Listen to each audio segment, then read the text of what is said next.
ओम नमः शिवाय। यह व्रत माँ पार्वती और भगवान शिव के व्रतों में सर्वोत्तम माना गया है। मान्यता यह मानी जाती है कि जो भक्त पूरी श्रद्धा से भगवान शिव का यह प्रदोष व्रत रखता है, उसके जीवन के सभी कष्टों का निवारण होता है। ये मान्यता ये भी है कि इस व्रत के प्रभाव से असंभव भी संभव हो जाता है। भूम प्रदोष व्रत की पूजा विधि। सुबह जल्दी उठकर स्नान कर ले। स्नान करने के बाद साफ स्वच्छ वस्त्र पहन ले। घर के मंदिर में दीप प्रज्वलित करें। अगर संभव हो तो व्रत करें। भगवान भोलेनाथ का गंगा जल से अभिषेक करें। भगवान भोलेनाथ को पुष्प अर्पित करें। इस दिन भोलेनाथ के साथ ही माता पार्वती और भगवान गणेश की पूजा भी करें। किसी भी शुभ कार्य से पहले भगवान गणेश की पूजा की जाती है। भगवान शिव को भोग लगाएं। इस बात का ध्यान रखें कि भगवान को सिर्फ सात्विक चीजों का भोग लगाया जाता है।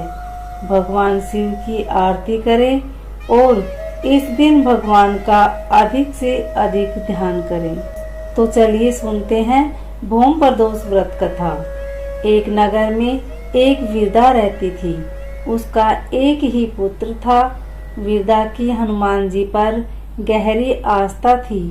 वह प्रत्येक मंगलवार को नियम पूर्वक व्रत रखकर भगवान हनुमान जी की आराधना करती थी। एक बार हनुमान जी ने उनकी श्रद्धा की परीक्षा लेने की सोची। हनुमान जी साधु का वेश धारण कर वृद्धा के घर गए और पुकारने लगे, हे है कोई हनुमान भक्त जो हमारी इच्छा पूर्ण कर सके। पुकार सुन वृद्धा बाहर आई और बोली, आज्ञा महाराज। हनुमान वेशधारी साधु बोले, मैं भूखा हूँ, भोजन करूँगा, तू थोड़ी जमीन लीप दे। वृद्धा दुविधा में पड़ गई। अंततः हाथ जोड़कर बोली, महाराज, लीपने और मिट्टी खोदने के अतिरिक्त आप कोई दूसरी आज्ञा दे, मैं अवश्य पूर्ण करूँगी। साधु ने 3 बार प्रतिज्ञा कराने के बाद कहा, तू अपने बेटे को बुला, मैं उसकी पीठ पर आग जलाकर भोजन बनाऊंगा। यह सुनकर वृद्धा घबरा गई थी, परंतु वह प्रतिज्ञाबद्ध थी।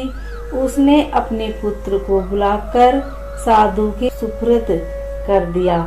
वेशधारी साधु हनुमान जी ने वृद्धा के हाथों से ही उसके पुत्र को पेट के बल लिटवाया और उसकी पीठ पर आग जलवाई। आग जलाकर दुखी मन से वृद्धा अपने घर में चली गई। इधर भोजन बनाकर साधु ने वृद्धा को बुलाकर कहा, तुम अपने पुत्र को पुकारो ताकि वह भी आकर भोग लगा ले। इस पर वृद्धा बोली, उसका नाम लेकर मुझे और कष्ट न पहुँचाओ। लेकिन जब साधु महाराज नहीं माने तो वृद्धा ने अपने पुत्र को आवाज लगाई। अपने पुत्र को जीवित देख वृद्धा को बहुत आश्चर्य हुआ और वह साधु के चरणों में गिर पड़ी। हनुमान जी अपने वास्तविक रूप में प्रकट हुए और वृद्धा को भक्ति का आशीर्वाद दिया। उम्मीद है आपको यह कथा अच्छी लगी होगी। अगर अच्छी लगी तो वीडियो को लाइक शेयर सब्सक्राइब जरूर करें। कमेंट में ओम नमः शिवाय अवश्य लिखिए। धन्यवाद।